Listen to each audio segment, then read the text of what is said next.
5G physics में student आज हम डिस्कस करने वाले हैं क्लास 10th का resistance in series and parallel. Student आइए देखते हैं क्या है ये टॉपिक। पहले स्टूडेंट डिस्कस करते हैं रेजिस्टेंस इन सीरीज। तो पहले सीरीज का स्टूडेंट डायग्राम बना लेते हैं। ये हमारा हुआ first resistance R1, this is our second resistance R2 and this is our third resistance R3। R1, R2 and R3। Series की स्टूडेंट खासियत ये होती है कि सीरीज में आपका जो करंट होता है वो सेम ही फ्लो करता है तीनों रेजिस्टेंस से। ये हमारी है बैटरी, ये हमारा कंप्लीट सर्कल हुआ, complete circuit. This is applied voltage.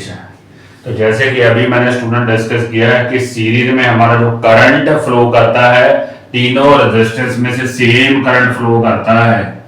I current flow करेगा R1 से, R2 से और R3 से सेम करंट फ्लो करता है। लेकिन स्टूडेंट आपकी जो वोल्टेज है, दिस वोल्टेज ये डिवाइड हो जाती है स्टूडेंट। जैसे for example first resistance R1 है तो यहाँ वोल्टेज होगी V1। Similarly for second resistance आपकी जो वोल्टेज होगी that will be V2। Similarly जो थर्ड रेजिस्टेंस है उसके क्रॉस वोल्टेज होगी आपकी होगी V3। तो ये स्टूडेंट इंपॉर्टेंट है। सेम करंट यहां लिख लेते हैं, सेम करंट फ्लो करता है सीरीज में,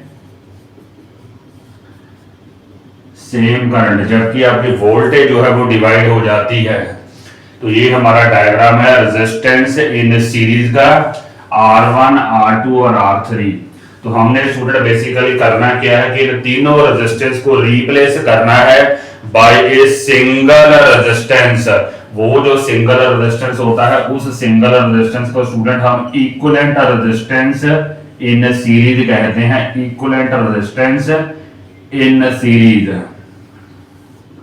तो ये हमारा होगा equivalent resistance in series which has replaced these three resistances. RS की तो हमने वैल्यू फाइंड आउट करनी है। ये करंट आई है अभी भी, यहाँ है V।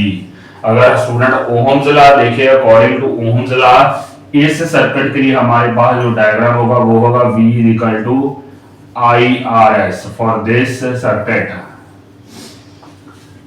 तो आइए स्टार्ट करते हैं। जैसे कि स्टूडेंट मैंने कहा है कि सीरीज में हमारा जो वोल्टेज है वो डिवाइड हो जाती है। कहने का मतलब आपकी जो गिवन वोल्टेज है that is divided like this V1 plus V2 plus V3। अगर आपके तीन रेजिस्टेंस है तो 3 तक आएगा, अगर 2 है तो V1 प्लस V2 आएगा, अगर 4 है तो अप टू V4, अगर 5 है तो अप टू V5। तो यहाँ स्टूडेंट ओहम्स लॉ यूज करेंगे। इस V की जगह स्टूडेंट हम पुट करेंगे दिस I इंटू RS। यहाँ पुट करेंगे I इंटू RS।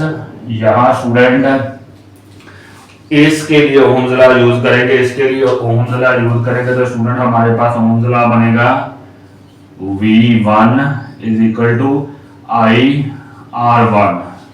तो V1 की वैल्यू स्टूडेंट यहाँ पे पुट करेंगे IR1। करंट तीनों के लिए सेम ही है स्टूडेंट। सिमिलरली इसके लिए बनेगा IR2, सिमिलरली इसके लिए बनेगा IR3। तो ये कुछ हमारे पास एक्सप्रेशन आ रहा है। तो यहाँ राइट हैंड साइड से स्टूडेंट हम कॉमन क्या लेंगे, I हम कॉमन लेंगे तो ब्रैकेट में हमारे पास आएगा R1 plus R2 plus R3। ये सिचुएशन बन रही है। I से I स्टूडेंट हमारा कैंसिल हो जाएगा। अल्टीमेटली हमारे पास जो RS का एक्सप्रेशन आ रहा है that is R1 plus R2 plus R3। ये स्टूडेंट हमारे लिए इक्विवेलेंट रेजिस्टेंस इन सीरीज का एक्सप्रेशन होता है। आपके जो इंडिविजुअल रेजिस्टेंसेस है they are just added up student. जैसे फॉर एग्जांपल डिस्कस करते हैं, जैसे लेट्स से स्टूडेंट यहाँ पे हमें एक डायग्राम गिवन है।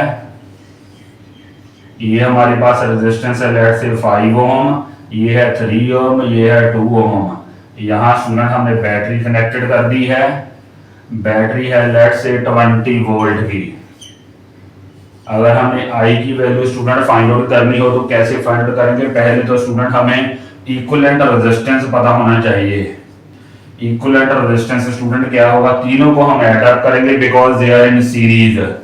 because they are in series 5 plus 3 plus 2 तो ये बनेगा 10 ओहम। उसके बाद स्टूडेंट ओहम्स लॉ यूज करेंगे, V is equal to I into R S. V की वैल्यू है 20, I हमें फाइंड आउट करनी है, आर एस है हमारे पास 10। इसका मतलब I की वैल्यू स्टूडेंट आएगी 20/10 2 ampere. In this way we can calculate current in series student. I hope student you might have understood the concept. एक बार मैं फिर रिकॉल करता हूं। पहले लिखेंगे V is equal to V1 plus V2 plus V3। उसके बाद V की वैल्यू स्टूडेंट यही लिखेंगे IRS।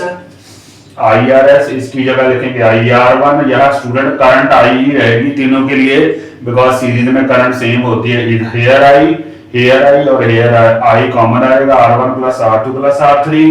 I से I कैंसिल हुआ तो RS की वैल्यू हमारे पास दिस आई। In this way student we can solve our numerical problem to calculate current when a resistance are connected in a series। आइए स्टूडेंट डिस्कस करते हैं नेक्स्ट केस, डिस्कस करते हैं रेजिस्टेंस इन पैरेलल।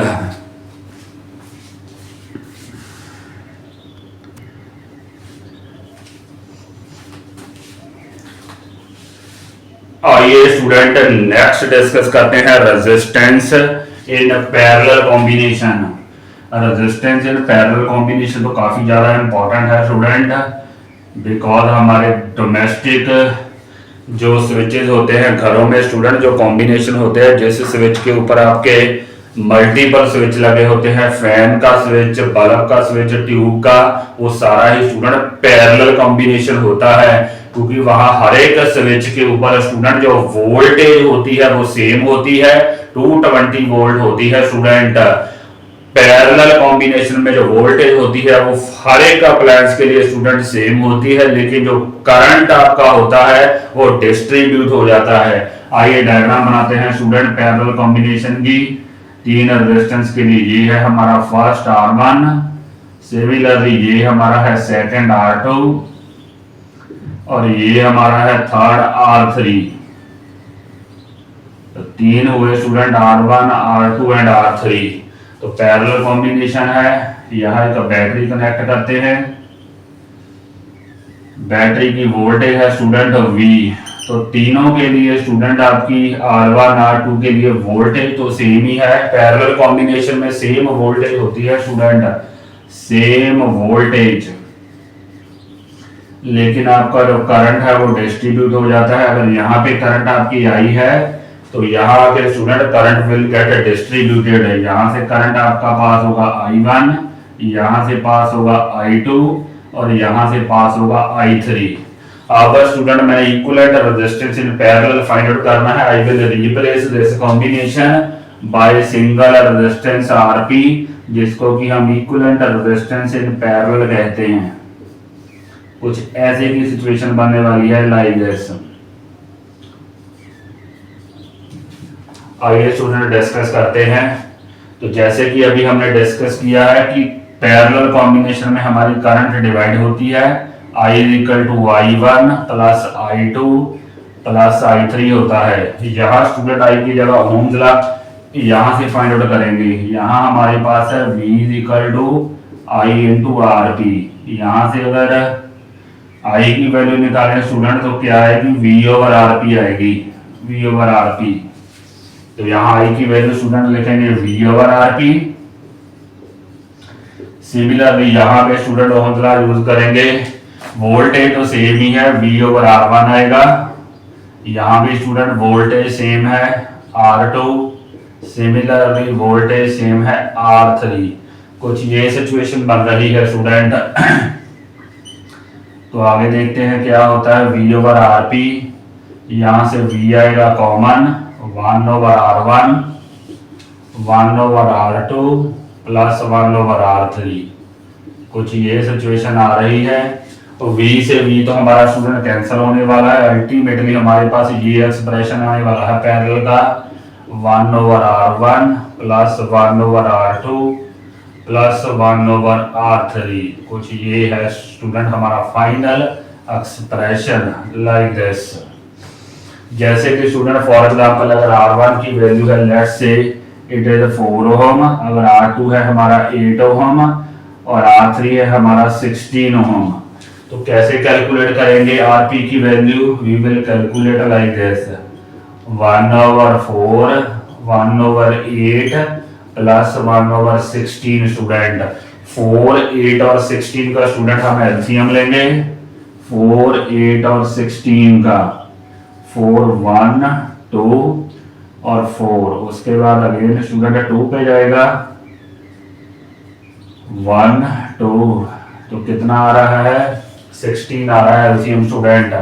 तो 16 हमारा एलसीएम आ रहा है।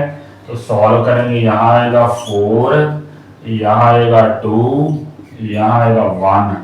तो 1/RP की वैल्यू स्टूडेंट हमारे पास आ रही है 7/16। 7/16 देयरफॉर RP स्टूडेंट आया 16/7 ओम। ये स्टूडेंट हमारा आंसर आएगा। In this way we will solve.